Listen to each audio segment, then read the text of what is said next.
क्या आप जानते हैं भारत वर्ष जो है हमारा देश हेपेटाइटिस बी के इन्फेक्शन के बारे में दुनिया में नंबर 2 पे है। जी हाँ, चाइना के बाद सबसे ज़्यादा जो मरीज हैं हेपेटाइटिस बी के वो भारत वर्ष में पाए जाते हैं। मैं हूं doctor D K Gupta, chairman Felix hospital Noida. आज हम बात करेंगे हेपेटाइटिस बी के बारे में।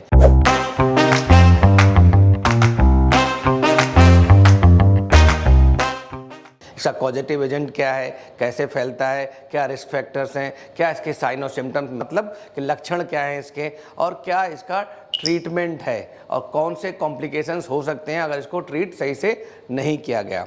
जी हाँ, अगर बात करते हैं इसके कॉजेटिव एजेंट की, तो कॉजेटिव एजेंट इसका एक वायरस है जिसको हेपेटाइटिस बी वायरस बोलते हैं, और नॉर्मली जो फैलता है वो ब्लड ट्रांसफ्यूजन से या ब्लड के द्वारा ट्रांसमिशन से, मतलब कि किसी को हेपेटाइटिस बी का इन्फेक्टेड ब्लड चला गया या किसी ने कोई ऐसी नीडल यूज़ कर ली जो दूसरे व्यक्ति ने यूज़ की थी जिसको हेपेटाइटिस बी इन्फेक्शन था। खास करके जो ऐसे लोग होते हैं ड्रग एडिक्ट या जो हॉस्पिटल वर्कर्स होते हैं या जो हॉस्पिटल में पेशेंट्स होते हैं, कभी कभी वहाँ भी गलती से निडल्स का या सिरिंजेस का आदान प्रदान हो जाए और वो हेपेटाइटिस बी का इन्फेक्शन है, पॉजिटिव पेशेंट्स है, अगर सही से लेवल नहीं हुआ है तो हेपेटाइटिस बी इन्फेक्शन हो सकता है। नंबर 2, मदर से बच्चे में जा सकता है, मतलब फीटल ट्रांसफर हो सकता है। गर्भावस्था के दौरान अगर मदर को हेपेटाइटिस बी इन्फेक्शन है तो बच्चा हेपेटाइटिस बी पॉजिटिव हो सकता है। Number 3, sexual transmission.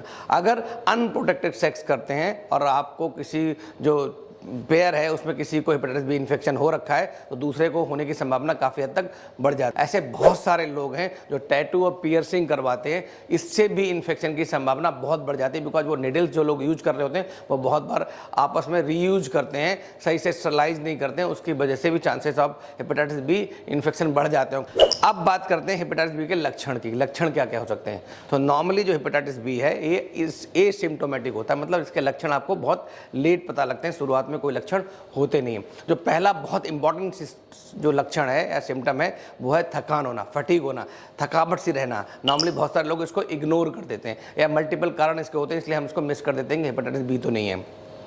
तो इसलिए अगर आपको थकान हो रही है, अगर आपको फटीग हो रहा है, अगर आपको कमजोरी हो रही है, आपका मन नहीं लग रहा आसपास की चीज़ों में, बहुत ज़्यादा वीकनेस लग रही है या इवन हल्की वीकनेस भी लग रही है, तो भी ये 50% लोगों में यही सिम्टम बहुत है जो कॉमन है।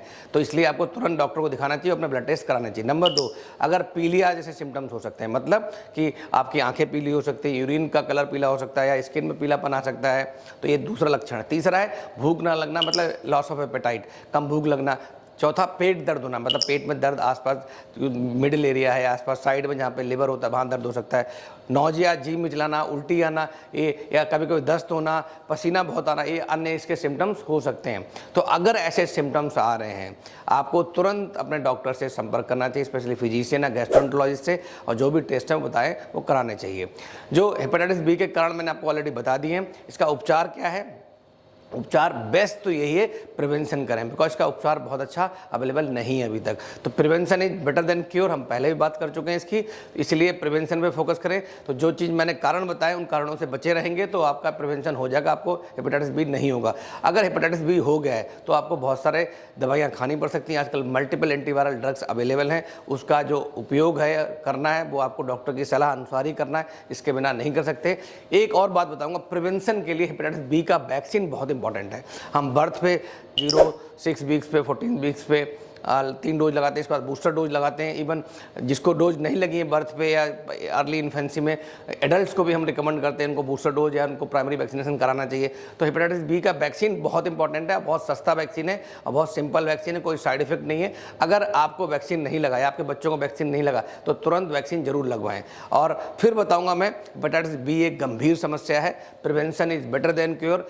अगर आपको नहीं हुआ है तो जरूरी अपना वैक्सीन जरूर लगवाएं, और जो चीज़ें मैंने बताई हैं, पॉजिटिव एजेंट्स जो हैं या जो पॉजिटिव फैक्टर्स हैं उनसे बचे रहें। अगर किसी को खुदा न खास्ता हेपेटाइटिस बी इन्फेक्शन मिलता है या पाया जाता है तो आपको तुरंत डॉक्टर को संपर्क करना चाहिए और उसकी सारी सलाहों का पालन करना चाहिए। Thank you so much.